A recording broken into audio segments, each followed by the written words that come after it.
ఈ నెల 27వ తేదీన కాకినాడ శ్రీనగర్ ఆదిత్య స్కూల్ ప్రక్కన గల the chemist and druggist association హాల్లో 4, 5, 6, 7, 8వ డివిజన్ల మహానాడు కార్యక్రమాన్ని నిర్వహిస్తున్నట్లు మాజీ కార్పొరేటర్ సికోటి అప్పలకొండ తెలిపారు. ఈ నెల 27వ తేదీన కాకినాడ శ్రీనగర్ ఆదిత్య స్కూల్ ప్రక్కన గల the chemist and druggist association హాల్లో 4, 5, 6, 7, 8 డివిజన్ల మహానాడు కార్యక్రమాన్ని నిర్వహిస్తున్నట్లు మాజీ కార్పొరేటర్ సికోటి అప్పలకొండ తెలిపారు. ఈ సందర్భంగా ఏర్పాటు చేసిన మీడియా సమావేశంలో సికోటి అప్పలకొండ మాట్లాడుతూ యుద్ధం కారణంగా ప్రధాని నరేంద్ర మోడీ ఇచ్చిన పిలుపు మేరకు ఇంధనం ఆదా కోసం ఈ ఏడాది తెలుగుదేశం పార్టీ మహానాడు కార్యక్రమాన్ని ఎక్కడికక్కడ వర్చువల్గా నిర్వహిస్తున్న కారణంగా ఈ నెల 27వ తేదీన కాకినాడ శ్రీనగర్లో గల the chemist and druggist association హాల్లో 5 డివిజన్లకు సంబంధించిన మహానాడు కార్యక్రమాన్ని ఉదయం 10 గంటలకు నిర్వహిస్తున్నట్లు వెల్లడించారు.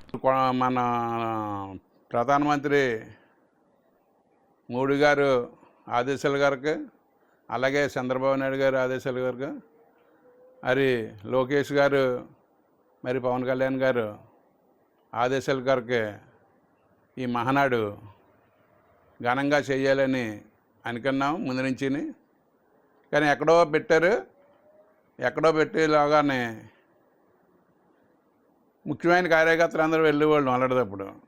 ఇప్పుడు ఏంటంటే ఇతర దేశాల్లో యుద్ధం జరిగింది కాబట్టి ఇంధనం కొరత బాగా ఎక్కువగా ఉంది కాబట్టి పెట్రోలు, డీజిలు కొంతన్నా తగ్గితే బాగుంటుందని మోడీ గారి పిలుపు కొరకు చంద్రబాబు నాయుడు గారు ఆదేశాలు, మా కొండబాబు గారికి ఆదేశాలు ఇచ్చారు.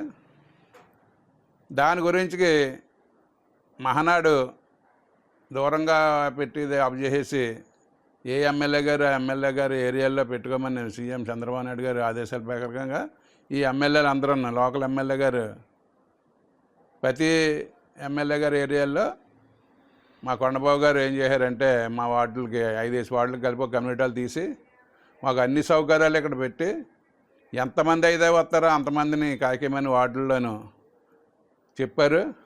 అందుకనే 8వ వార్డు ఇన్ఛార్జి నేను 8వ వార్డు ప్రజలందరికీ, 8వ వార్డు బూత్ కన్వీనర్లకి, కో కన్వీనర్లకి, అలాగే కార్యకర్తలకి, ఇంపార్టెంట్ ఉన్న వాళ్ళందరూ ఈ మహానాడు చూద్దామన్న వాళ్ళందరూ చాలామంది ఉన్నారు.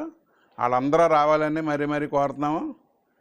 రేపు 27వ తారీఖున 28వ తారీఖున ఆదిత్య కాలేజ్ కాడ ఉంటుంది మనకి మహానాడు.